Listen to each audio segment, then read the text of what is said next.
So hello everyone, I am Vinod Singh and welcome to the current exam. So आज की class में हम 14 अगस्त का द हिंदू एडिटोरियल के इम्पॉर्टेंट वोकैब्स कवर करेंगे। तो एपिसोड नंबर 53 में आप सभी का स्वागत है। तो चलिए बढ़ाते हैं एक कदम वर्दी की ओर। सो पहले हम लास्ट क्लास का रिवीजन करते हैं। तो लेबाइल हमने किया था। लेबाइल मतलब क्या होता है? अस्थिर, मतलब जो समय समय पर बदलने वाला, जल्दी बदलने वाला, परिवर्तनशील कोई प्रकृति। ठीक है। कैसेट मतलब क्या होता है? कैसेट मतलब किसी की प्रतिष्ठा, विशेष मान्यता या आधिकारिक मोहर, मतलब कोई मुहर होती है जो राजा द्वारा भेजी गई होती है ना, उसमें मुहर लगी होती है, उसको कहते हैं। तो डेनिग्रेट मतलब क्या होता है? डेनिग्रेट मतलब बदनाम करना, किसी को तुच्छ दिखाना या नीचा दिखाना, मतलब किसी का अपमान करना। ठीक है। स्टीड फास्ट मतलब क्या होता है? अडिग, दृढ़ या निष्ठावान, मतलब किसी बात पर डिगे रहना। रेडल्ड मतलब क्या होता है? रेडल्ड मतलब थका मांदा, जर्जर मतलब थका हारा, जो बहुत ज़्यादा काम करके जिसके शकल पर ही दिखे, मतलब कि ये बहुत थक चुका है इंसान। चलिए, तो आज की क्लास का पहला वर्ड देखिए, कोक्स। कोक्स मतलब क्या होगा सर? तो कोक्स मतलब देखो, इसका प्रयोग हम वर्ब की तरह करेंगे, मतलब क्रिया की तरह प्रयोग करने वाले हैं। तो इसका मीनिंग क्या होगी? To gently persuade someone to do something, मतलब किसी को आराम से प्यार से मनाना, किसी काम, कोई काम करवाने के लिए। ऑफन यूजिंग काइंडनेस, फ्लैटरी और पेशेंस और to carefully make something work. ठीक है। मतलब किसी को मनाना, फुसलाना, प्यार से फुसलाना। ठीक है। जैसे आप अपने छोटे भाई बहनों को मनाते हो ना, उनसे चॉकलेट लेने के लिए, वही आप इमेज में भी देख सकते हो। एग्जाम्पल देखिए, he coaxed his little brother into sharing the chocolate, मतलब उसने अपने छोटे भाई को चॉकलेट बांटने के लिए मना लिया। बहुत मुश्किल काम होता है। The mechanic coaxed the old engine to start after several tries, मतलब मैकेनिक ने कई कोशिशों के बाद पुराने इंजन को चालू कर दिया। देखो, एक मीनिंग ये भी होती है किसी चीज़ को चालू कर देना। ठीक है। तो चालू करना भी एक मीनिंग होती है, बट मेनली आपको मनाना, प्यार से फुसलाना, ये ध्यान रखना है। सिनोनिम्स देखिए, तो परस्यूड मतलब मनाना, राजी करना। काजोल मतलब मीठी बातों से फुसलाना। इंटाइस मतलब लुभाना, प्रलोभन देना। ल्यूर मतलब फंसाना, बहकाना। स्वीट टॉक क्या होता है? मीठी मीठी बातें करके मनाना। ठीक है। एंटोनियम्स देखो, तो डिस्करेज मतलब हतोत्साहित करना, मन तोड़ना। रिपेल मतलब दूर भगाना, विकर्षित करना। डिस्यूड मतलब रोकना, समझाकर मना करना। ठीक है। डेटर मतलब क्या होता है? डराकर या समझाकर रोकना। ठीक है। तो ये समझ लीजिएगा। वर्ड नंबर 2 देखिए, तो अड्रुअस। अड्रुअस मतलब क्या होगा? अड्रुअस मतलब इसका प्रयोग हम एग्जेक्टिव या विशेषण की तरह या विशेषता बताने वाले शब्दों की तरह करेंगे। तो something that is very difficult, मतलब कुछ बहुत ही कठिन काम। Tiring and requires a lot of effort और हार्ड वर्क, मतलब कोई ऐसा काम जिसके लिए आपको बहुत ज़्यादा मेहनत करनी पड़े। जैसे एक खड़ी पहाड़ी पर चढ़ना हो सकता है। ठीक है। तो कठिन, दुष्कर, श्रम साध्य या बहुत मेहनत की आवश्यकता वाला कोई काम। एग्जाम्पल देखिए, तो climbing the mountain was an एड्रूसस टास्क, मतलब पहाड़ पर चढ़ना एक कठिन कार्य था। द वर्कर्स हैड एन एड्रूअस day in the scorching heat, मतलब मजदूरों का दिन झुलसाने वाली गर्मी में बहुत कठिन बीता। ठीक है। तो ये समझ लीजिएगा, आर्डुअस मतलब कठिन या बहुत ही मेहनत वाला काम। सिनोनिम्स देखिए, तो डिफ़िकल्ट मतलब कठिन हो गया। लेबोरियस मतलब श्रम साध्य हो गया। स्ट्रेनुअस मतलब कड़ा परिश्रम करने वाला। ग्रूलिंग मतलब थकाऊ। एग्जॉस्टिंग मतलब थकाने वाला। एंटोनिम्स देखो, तो विलोम शब्द देखो, इजी मतलब आसान, इफर्टलेस बिना मेहनत का, सिंपल मतलब सरल, लाइट मतलब हल्का, मैनेजेबल मतलब सहज प्रबंधनी। थर्ड वर्ड देखिए, ओमिनस। ओमिनस मतलब क्या होगा? तो ओमिनस का प्रयोग भी हम एज अ एग्जेक्टिव करने वाले हैं। अब मीनिंग देखिए इसकी, तो giving the impression that something bad और unpleasant is going to happen, मतलब कुछ ऐसा एक्सप्रेशन देना कि अब कुछ बुरा होने वाला है। थ्रेटनिंग और मेंसिंग, मतलब देखो कोई ऐसा अशुभ होना, जैसे कोई मतलब अब खा ही जाएगा आपको। तो अशुभ, अमंगलकारी, डरावना या बुरी या खतरनाक घटना का संकेत देने वाला। एग्जाम्पल देख लीजिए, अच्छा समझ आ जाएगा। He heard an ominous sound coming from the abandoned house, मतलब उसे सुनसान घर से डरावनी आवाज सुनाई दी। The silence in the court room felt ominous, मतलब अदालत में सन्नाटा अशुभ प्रतीत हो रहा था। ठीक है। तो समझ गए आप ओमिनस का मतलब। इसके सिनोनिम्स देखो, तो थ्रेटनिंग मतलब धमकी भरा। मेनांसिंग मतलब खतरनाक। फॉरबोर्डिंग मतलब अमंगल का संकेत देने वाला। सिनिस्टर मतलब अशुभ या डरावना। अलार्मिंग मतलब चिंताजनक। एंटोनिम्स देखो, तो प्रॉमिसिंग मतलब आशाजनक हो गया। ऑस्पिशियस मतलब शुभ। होपफुल मतलब आशापूर्ण, इनकरेजिंग मतलब उत्साहजनक, प्लीजेंट मतलब सुखद। ठीक है, चलिए वर्ड नंबर 4 देखिए, अभोर। अभोर मतलब क्या होगा? अभोर का प्रयोग हम एज अ वर्ब करने वाले हैं, मतलब क्रिया के रूप में करेंगे।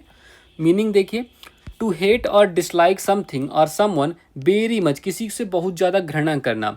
To regard with disgust and strong disapproval, मतलब किसी से अगर आप उससे सहमत नहीं हो तो उस बारे में उससे बहुत ही ज़्यादा घृणा करना।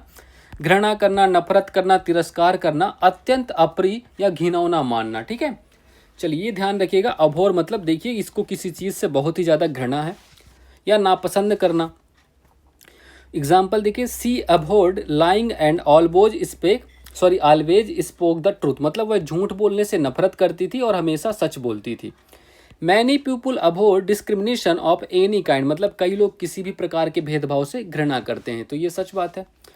तो सिनोनिम्स देखिए, हेट मतलब नफरत करना, डिटेस्ट मतलब अत्यधिक नापसंद करना, लोथ मतलब घिन आना, नफरत करना, डिस्पाइज मतलब तिरस्कार करना, डिसलाइक इंटेंसली मतलब गहरी नापसंद करना। ठीक है, एंटोनियम्स लिखो।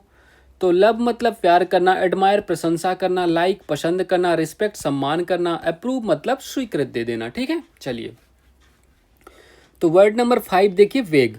वेग का मतलब क्या होगा? वेग का प्रयोग भी सर हम एज अ एग्जेक्टिव प्रयोग करते हैं। ठीक है, तो मीनिंग देखिए, नॉट क्लियरली एक्सप्रेस्ड, डिफाइंड और अंडरस्टूड, मतलब ठीक प्रकार से कोई मतलब अस्पष्ट कह लो, मतलब कुछ भी हो जो मतलब ठीक से समझ नहीं आ रहा हो, मतलब स्पष्ट तरीके से व्यक्त ना किया गया हो, धुंधला हो, स्पष्टता या ठोस जानकारी ना हो, लैकिंग डिटेल्स, सर्टेनिटी और क्लैरिटी। ठीक है, एग्जाम्पल देख लीजिए, तभी ये देखो कंफ्यूज खड़ा हुआ है।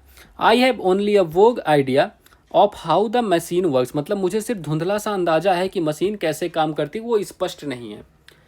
द इंस्ट्रक्शंस वर वेग लीडिंग टू कन्फ्यूजन, मतलब निर्देश अस्पष्ट थे जिससे भ्रम पैदा हुआ। ओके, चलिए सिनोनिम्स देखिए, तो अनक्लियर मतलब अस्पष्ट हो गया, इंडिस्टिंक्ट मतलब अस्पष्ट या धुंधला, एम्बिगस मतलब द्व्यर्थी या अस्पष्ट, अनसर्टेन अनिश्चित, ऑब्सक्योर मतलब अस्पष्ट। ठीक है, एंटोनिम्स देखो, तो क्लियर मतलब स्पष्ट हो गया, डिफिनेट मतलब निश्चित, प्रिसाइज मतलब सटीक, एक्सप्लिसिट स्पष्ट और खुला हुआ, डिटेल्ड मतलब विस्तृत। ओके, चलिए तो आज की क्लास के आइडियम्स एंड फ्रेजेस देख लीजिए। तो पहले bite the bullet. Bite the bullet मतलब क्या होता है? तो bite the bullet, do something painful और अनप्लीजेंट, मतलब कुछ ऐसा काम करना जो दर्दनाक हो, जिससे आप सहमति ना हो फिर भी आपको करना पड़ रहा है। जंप द गन मतलब एक्ट टू सून और प्रीमेच्योरली, मतलब किसी काम को तुरंत कर देना, मतलब प्रीमेच्योरली मतलब बिना सोचे समझे ही काम में कूद पड़ना। स्पिल द बीन्स मतलब रिवील अ सीक्रेट, मतलब कोई जो आपका, आपने सीक्रेट को क्या कहते हैं? सीक्रेट मतलब क्या होता है यार उसको? राज। ठीक है, कोई आप राज व्यक्त कर दो, है ना, तो ये होता है। Take it with a pinch of salt, मतलब don't take it too seriously, किसी चीज को सीरियस ना लेना। किसी चीज को सीरियस ना लेना मतलब take it with a pinch of salt, मतलब थोड़ा सा नमक डालना, अभी पता नहीं है, कुछ कंफर्म है नहीं है। Throw in the towel. Throw in the towel मतलब टू गिव अप, मतलब छोड़ देना, त्याग देना, बस हो गया, बहुत हुआ, अब नहीं हो पाएगा, है ना, ऐसा कुछ मीनिंग। चलिए तो फिक्स्ड प्रीपोजिशन करते हैं। तो कल भी हमने 4 किए थे, आज से हम अब डेली हम 5 करने वाले हैं। तो डील मतलब क्या होता है? निपटना। डील मतलब निपटना, निपटना लिखा है, निपटना होता है। तो डील के बाद हमेशा भी, तो अच्छा ये हमने डील के बाद हमने किया था क्या, ये लास्ट वाला? हाँ, तो इसको भी देख लेना। तो डील के बाद विथ आएगा, ही डेल्ट विथ प्रॉब्लम्स। ठीक है, ये ध्यान रखिएगा। डिफर, डिफर मतलब से अलग होना, इसके बाद हमेशा फ्रॉम का प्रयोग होगा। ठीक है, हमेशा इसके बाद फ्रॉम का प्रयोग होने वाला है। एम्बीबियंस डिफर फ्रॉम रेप्टाइल्स, मतलब एम्फीबियंस जो होते हैं वो रेप्टाइल से अलग होते हैं। डिफरेंट मतलब क्या होता है? डिफरेंट मतलब से असमान, तो डिफरेंट के बाद भी हमेशा फ्रॉम का ही प्रयोग होगा। तो amphibians are different from reptiles, मतलब ये रेप्टाइल से ये भी अलग होते हैं, तो दोनों की मीनिंग सेम होती है, तो प्रीपोजिशन भी ऑलमोस्ट सेम ही है। डिफर, एक तो ये डिफर हो गया, से अलग मत रखना। ठीक है, देखो अलग अलग मीनिंग है, इसके साथ विथ हो प्रयोग, जब इस अर्थ में इसका प्रयोग होता है, से अलग मत रखना, तो विथ का प्रयोग होंगे, और अलग होने के अर्थ में फ्रॉम का प्रयोग होंगे, दोनों में कन्फ्यूजन मत रखिएगा। ठीक है, आई differ with you on this matter, मतलब मैं इस मामले में तुमसे अलग हूँ, इस मामले में मुझे अपने मत रखो, मुझे अलग रखो। ठीक है, तो ये मीनिंग हो गई, तब हम विथ का प्रयोग करेंगे। डिपेंड मतलब पर निर्भर करना, डिपेंड के बाद ऑन का प्रयोग करें। आई डिपेंड ऑन यू, मतलब तुम पर निर्भर हूँ। ठीक है, तो ये ध्यान रखिएगा, थोड़ी थोड़ी मिस्टेक्स हैं, मतलब इनको याद रखिएगा बस। चलिए, तो होमवर्क क्या था कल का? कल हमने पैसिव वॉइस का होमवर्क दिया था। तो he wrote a letter in verse form to his friend. अब इसका पैसिव कैसे? ये देखो पास्ट इंडिफिनिट है, पास्ट इंडिफिनिट है टेंस, ये आपको पता है, तो इसका पास्ट कंटिन्यूस में जाएगा सीधे। ठीक है, तो देखो अब पास्ट इंडिफिनिट, अब सीधे यहाँ पर वॉज आ जाएगा, वॉज या वर आएगा जब हम इसका पैसिव बनाएंगे। ठीक है, अब इसमें देखो सबसे पहली बात है सब्जेक्ट कैसे चूज करोगे। वर्ब क्या है? He wrote a letter in verse form, ये इतनी वर्ब का प्रयोग होगा, ये पूरा वर्ब मतलब इसको हम सब्जेक्ट बना देंगे। ठीक है, इसको हम सब्जेक्ट बनाने वाले हैं। तो देखिए अभी देखो कौन सा फॉर्म, सब्जेक्ट, वर्ब की सेकंड फॉर्म ऑब्जेक्ट है, तो अब ऑब्जेक्ट को रखेंगे, फिर वाज या वर लगाएंगे, फिर वर्ब की third form by plus subject. ठीक है, चलिए देखिए अब तो सब्जेक्ट क्या है? A letter in verse form. अब इसके बाद क्या प्रयोग होगा? इसके बाद वाज का प्रयोग होगा क्योंकि ये सिंगुलर फॉर्म है। ठीक है, a letter in verse form was written, verb की थर्ड फॉर्म आएगी, बाई के बाद अपना सब्जेक्ट रख दो। ही रोड, ही का हिम हो जाएगा, टू हिज फ्रेंड वैसे का वैसे ही रहेगा। ठीक है, तो ऑप्शन नंबर कौन सा करेक्ट है बताओ? A letter in verse form had been तो ये गलत हो गया, वॉज बीइंग भी गलत हो गया। ठीक है, a letter in verse form was written by him to his friend. ठीक है, तो ऑप्शन नंबर 3 करेक्ट आंसर है। ठीक है, तो ये ध्यान रखिएगा। ठीक है, तो यही आपका राइट आंसर है, ऑप्शन नंबर 3। ठीक है, चलिए तो आज का होमवर्क देखिए। तो आज का होमवर्क है select the correct indirect form of the given sentence. मतलब Mahesh said to Priya how will you pay off your debts, मतलब इसका इनडायरेक्ट फॉर्म बनाना है। तो आप जो भी आंसर आपको सही लगे तो अपना आंसर आप कमेंट बॉक्स में टाइप जरूर किया कीजिए। ठीक है, इससे आपका भी कॉन्फिडेंस बिल्डअप होगा। ठीक है, और पता भी चलेगा आपको कैसा वर्क करते हो एग्जाम में। So that's all for this class. Please like कर दीजिएगा, शेयर कर दीजिएगा और सब्सक्राइब करना मत भूलिएगा। ठीक है, so all the best, have a good day and thank you.